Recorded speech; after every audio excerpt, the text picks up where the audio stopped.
ఇప్పుడు శివన్నని మాట్లాడాల్సిందిగా కోరుకుంటున్నాం. ఏం లేదు, అంతేం లేదు. అందరికీ నమస్కారం. దాదాపు 11 సంవత్సరాల తర్వాత ఫస్ట్ టైం సినిమా మీడియాతో ఇంటరాక్ట్ అవుతున్నాను.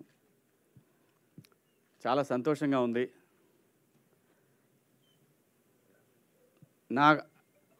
నా లైఫ్లో నా ఫ్యామిలీ ఎప్పుడు ఏమీ కోరలేదు, నా వైఫ్ కానీ పిల్లలు కానీ.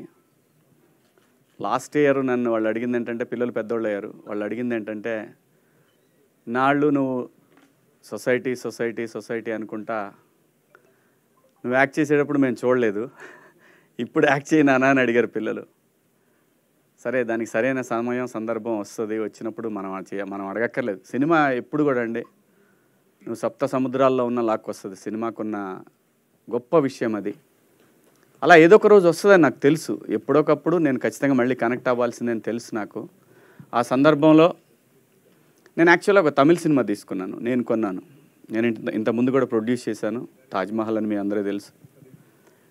ఆ సందర్భంలో విజయ్ సేతుపతి గారి సినిమా ఒకటి కొన్నాను నేను. కొన్నప్పుడు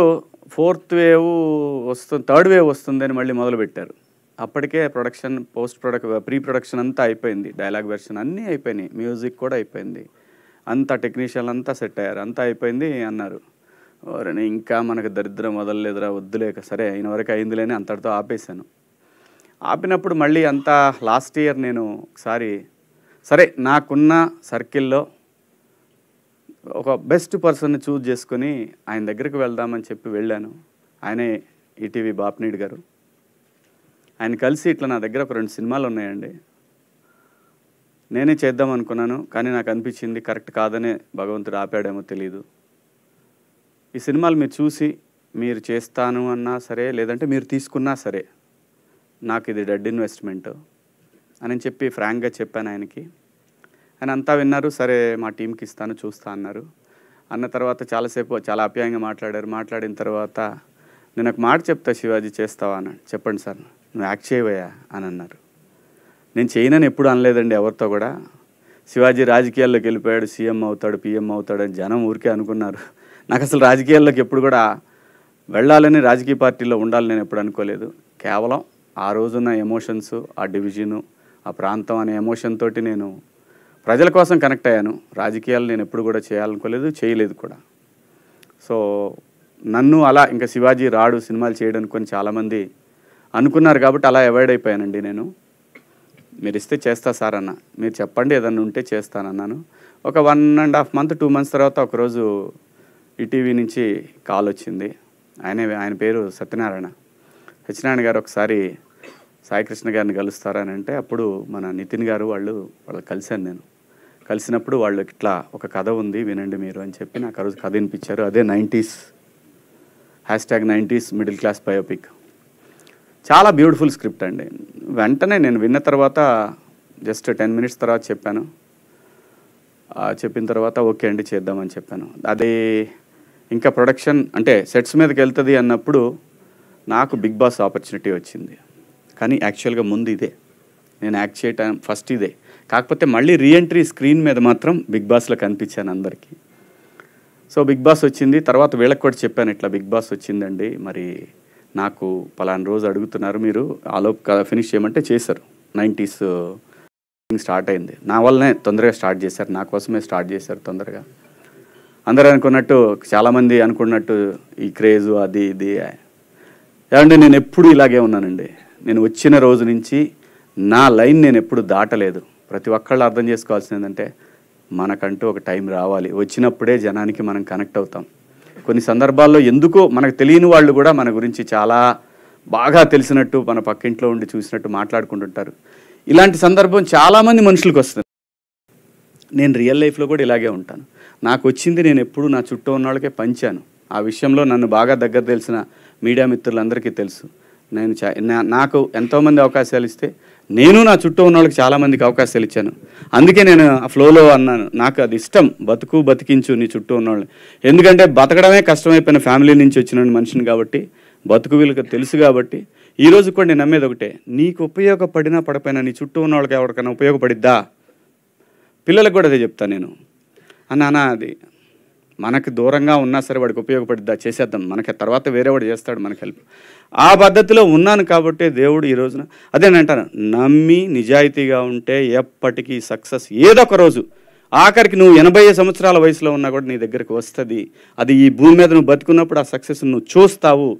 ఇది బెస్ట్ ఎగ్జాంపుల్స్ చాలా ఉన్నాయి. మీ కళ్ళ ముందు శివన్న ఉన్నాడు 50 సంవత్సరాల తర్వాత.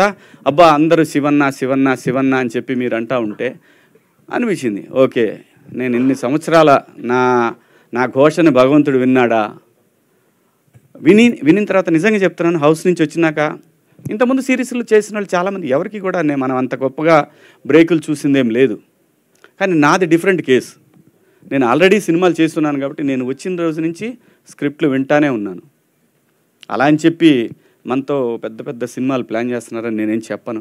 కొంతమంది మంచి క్యారెక్టర్లు చెప్తున్నారు, కొంతమంది హీరోగా ఒక సినిమాలు తీసుకొస్తూ ఉన్నారు. అవన్నీ పక్కన పెట్టేస్తే 90s దగ్గరికి వస్తే 90s అనేది ఒక ఎక్స్ట్రాడినరీ వెబ్ సిరీస్ అండి. ఈటీవీకి ఎంతైతే క్రెడిబిలిటీ ఉందో ఆ క్రెడిబిలిటీని ఇంకొక నెక్స్ట్ లెవెల్కి తీసుకువెళ్ళే ఒక వెబ్ సిరీస్ ఇది, అందులో ఎటువంటి సందేహం లేదు. దానికి డైరెక్టరు మా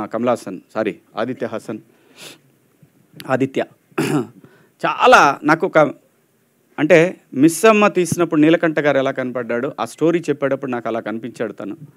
అన్డౌటెడ్లీ నేనే దీంట్లో ఎగ్జాగరేషన్ ఏమిలో చేసినందువల్ల అతనే నాకు నెక్స్ట్ పిక్చర్ ఇయ్యడు, అతనికి ఉంటే ఇస్తాడో లేదో నాకు తెలియదు, అది వేరే విషయం. చాలా బ్రహ్మాండంగా నెరేట్ చేశాడు, ఎవ్రీథింగ్ డీటెయిల్డ్గా చాలా బాగా చేశాడు. డెఫినెట్గా అనుకున్నాను ఈటీవీ దీనికి ఎంత సపోర్ట్ చేస్తుందో ఏమో అనే విషయం కూడా నేనేం ఆలోచించలేదు. ఎందుకంటే వాళ్ళకి తెలిసి ఈటీవీ ఏదైనా చేస్తే ఒకసారి వన్స్ ఫిక్స్ అయితే ఫిక్స్, ఇంకా దాని గురించి డిస్కషన్ ఉండదు, ఎవరి ఇన్వాల్వ్మెంట్ ఉండదు. అందులో అంతా యంగ్ బ్యాచ్ ఉంది ఇక్కడ. అంటే మీరు నమ్మరు, అంతా 25 years 26, 27 years వాళ్ళే ఉన్నారు. సాయికృష్ణ గారు చూస్తానికి అలా కనపడతాడు కానీ చాలా చిన్నోడు. నా 50వ సినిమా రిలీజ్ అయినప్పుడు పుట్టాడు అతను, నిజం చెప్తున్నాను నేను. సో చాలా యంగ్ వీళ్ళందరూ కూడా. కాస్త బిర్యానీలు ఇవన్నీ పట్టడం వల్ల కొంచెం అలా ఉన్నారు, కానీ న్యాయంగా అయితే అలా కాదు. ఆయన కూడా చాలా చిన్నవాడు. అందరూ నితిన్ గారు, ఆయనకి ఇంకా పెళ్లి కాలేదు, వాళ్ళ ఎంగేజ్మెంట్. ఏం చెప్తాం వీళ్ళందరికీ. ఇది అక్కడ మహాలక్ష్మి ఉంది, మరి ఏమైందో తెలియదు ఇంకా నాకు. మహాలక్ష్మి కానీ ఆ పక్కన కానీ అందరూ యంగ్. ఎప్పుడు కూడా గుర్తుపెట్టుకోండి, ఎవరైనా సరే ఇలాంటి యంగ్ బ్యాచ్తో ట్రావెల్ అవ్వండి. యంగ్ బ్యాచ్, నేను 25, 30లో ఉన్నప్పుడే నాకు ఒక కెరీర్ ఏర్పడింది. వీళ్ళతో పాటు కనుక ట్రావెల్ అవ్వగలిగితే చిన్న చిన్న దరిద్రాలు ఏమైనా ఉన్నా మనకి నెట్టుకొని వెళ్ళిపోతుంది అది. సో యంగ్ బ్లడ్, నిజంగా చెప్తున్నా, యంగ్ డైరెక్టర్స్ ఇప్పుడు ఎందుకు ఇంత ఇండస్ట్రీ ఇంత ఫ్లరిష్ అవుతుందంటే అదే కారణం. వాళ్ళకుండే తపన, వాళ్ళు చేయాలని ప్రతి దానికి దేనికి కూడా అసలు పోయి అక్కడే పడుకుంటారు, అక్కడే కూర్చుంటారు, ఎక్కడెక్కడ కూర్చుంటారు. వాళ్ళని చూసి మనం కూడా ఏడు అనుకుంటారని మనం కూడా వాళ్ళకంటే ఇంకో కొంచెం మన కిందే కూర్చొని మీరు కూర్చుంటారా అని చెప్పి అంత మంచి కొన్ని అలవాట్లు అట్లా అవుతూ ఉంటాయి చూసినప్పుడు. అంత బాగా ఈ సిరీస్ని. అలాగే మా ప్రొడ్యూసర్ నవీన్ మేడారం ఒక గొప్ప టెక్నీషియన్ అండి, అన్డౌటెడ్లీ. ఆయన రీసెంట్గా ఒక స్క్రిప్ట్ చెప్పారు నాకు. మామూలుగా అంటే ఫ్రెండ్లీగా ఉంటాడు నాతోటి, సినిమాల గురించి ఒక స్క్రిప్ట్ చెప్పాడండి. నేను చెప్తున్నా, రాసి పెట్టుకోండి వాళ్ళ.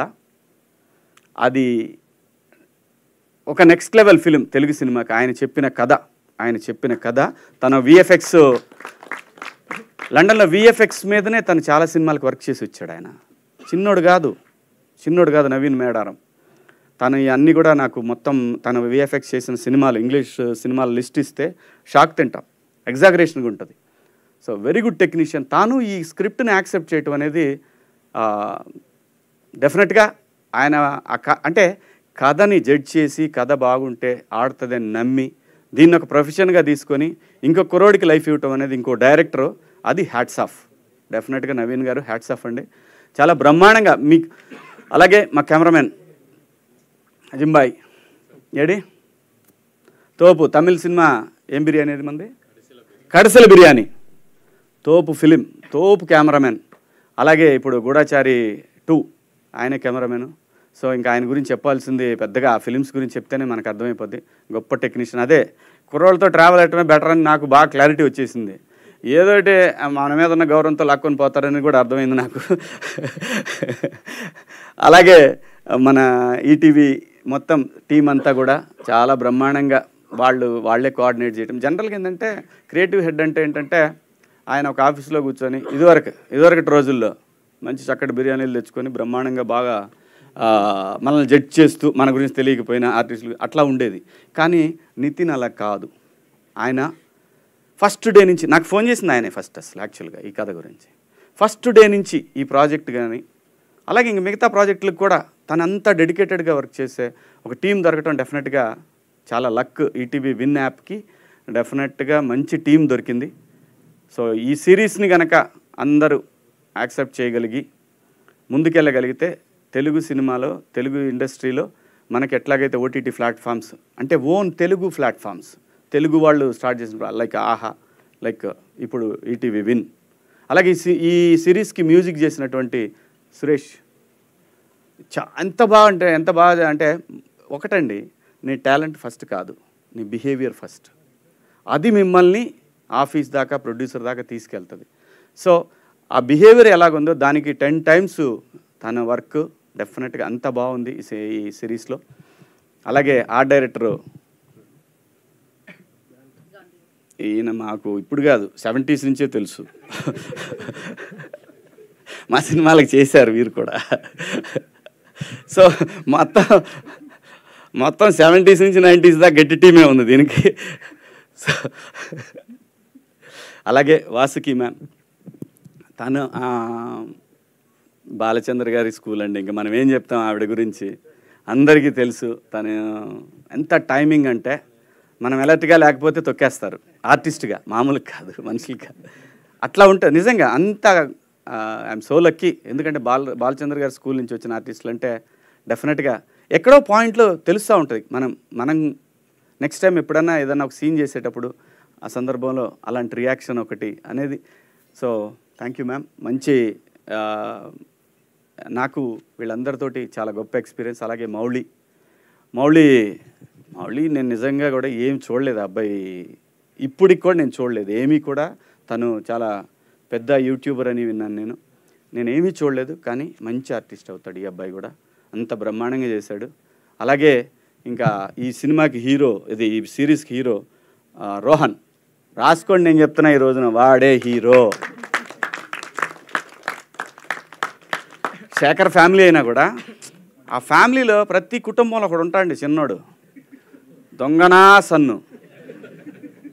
నా ఇంట్లో వాడు మా మరికిగా ఇట్లా దొంగనా సన్ను. నాకు ఆ కథ చెప్పినప్పుడు నేను నిజంగా ఆ క్యారెక్టర్కి కనెక్ట్ అయ్యా. ఇక నా కథ ఇది పక్కన పడేయండి. అది ఆయన మీరు లావు అవ్వాలి సార్, పెరగాలి సార్ అని ఏముంది, ప్యారడైజ్ బిర్యానీ తింటే 4 రోజులు లావచ్చు, దానికే ఉంది, పెద్ద మ్యాటర్ కాదు అది.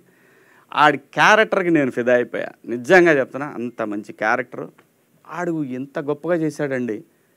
వాడి మీద నాకు అపారమైన గౌరవం, ప్రేమ ఏర్పడిపోయినాయి వాడి మీద. అసలు వీళ్ళందరిని అడిగాను నేను, వాడు వస్తున్నాడా దీనికి రావట్లేదా అని. మంచి ఆర్టిస్ట్ అవుతాడు ఈ అబ్బాయి కూడా.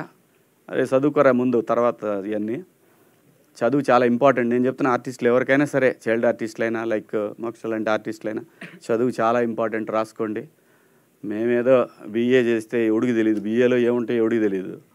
సో అలాంటి పరిస్థితుల్లో సస్టైన్ అయ్యటానికి నానా అయ్యి ఇక్కడ దాకా రావడానికి ఇన్ని స్ట్రగుల్. ఇండస్ట్రీకి వచ్చిన తర్వాత 25 ఏళ్ల తర్వాత శివన్న అనే ఇంకో పేరు ఇచ్చారు.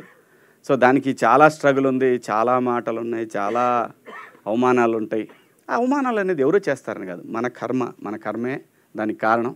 సో ఈ వచ్చే యంగ్ జనరేషన్ ఎవరైనా సరే, నా కోరికోటి లైఫ్లో నాకు ఇప్పుడు నేను అమెరికా వెళ్ళినప్పుడు ఎప్పుడు కూడా నాకు అనిపిస్తుంది, అబ్బా ఈ యూనివర్సిటీలో నేను చదవలేకపోయానని ఎంత బాధ ఉంటుందంటే నమ్మరు. నేను ఆ యూనివర్సిటీల వైపు కూడా వెళ్ళను. ఆ రోజంతా నా మైండ్ అంతా బాధపడుతుంది. ఏం లైఫ్ అండి కాలేజ్ లైఫ్, ఏం లైఫ్ అది రాదు. బిగ్ బాస్ హౌస్లో ఉన్నప్పుడు ఏం ఫ్యామిలీ రా, ఫ్యామిలీ మిస్ అవుతున్నారా అని కొట్టుకుంటుంది గుండె. అలా ఆ లైఫ్ చూసినప్పుడు, కాలేజ్ లైఫ్ చూసినప్పుడు అలా కొట్టుకుంటుంది గుండె. సో నేను యంగ్ జనరేషన్కి ఇప్పుడు వచ్చే టాలెంట్కి అందరికీ చెప్పేదంటే, ఫస్ట్ ఫినిష్ చేయండి, కాలేజ్ ఫినిష్ చేయండి, ఆ తర్వాత మీరు సినిమాకి రండి. ఏమైనా చేయొచ్చు, మనకి ఏదైనా దొరికిద్ది, మన లైఫ్లో ఉన్నది ఏది దొరక్కపోదు. ఈ సిరీస్ ఈటీవీ విన్లో January 5th నుంచి టెలికాస్ట్ అవబోతూ ఉంది విన్ యాప్లో. చాలా బాగుంటుంది. రూపాయికి మావాడు చెప్పిన సెంటర్ ఫ్రెష్ అలా నోరు తెరిస్తే ఎలాగా బయటికి వెళ్ళిపోద్దో అలాగా ₹1 అనేది పెద్ద మ్యాటర్ కాదు. మనం గోల్డ్ టికెట్ 400-500 పెట్టి చూస్తున్నాం, ₹1 పెద్ద మ్యాటర్ కాదు. కానీ ఈటీవీ అనేది ఒక క్రెడిబుల్ సంస్థ, వాళ్ళ నుంచి వచ్చే ఈ యాప్ డెఫినెట్గా తెలుగు వాళ్ళందరూ కూడా డౌన్లోడ్ చేసుకుంటారు నాకు తెలుసు. అలాగే బయట ఉన్న తెలుగు వాళ్ళకి కూడా నేను చాలామంది చూశాను. ఈటీవీ విన్ యాప్ నాకు ఇక్కడికంటే బయట దేశాల్లో చాలామంది డౌన్లోడ్ చేసుకున్నారు. అది విచ్ ఇస్ గ్రేట్. ఎందుకంటే బ్రాండ్ వాల్యూ అది. సో ఆ వాల్యూకి తగ్గట్టు ఈ సిరీస్ కూడా ఇంకో లెవెల్కి లేపే విధంగానే ఉంటుంది. అలాగే ఈ వెబ్ సిరీస్కి పనిచేసిన ప్రతి టెక్నీషియన్కి, అలాగే ప్రతి ఆర్టిస్ట్కి, అందరికీ కూడా పేరు పేరున థ్యాంక్స్.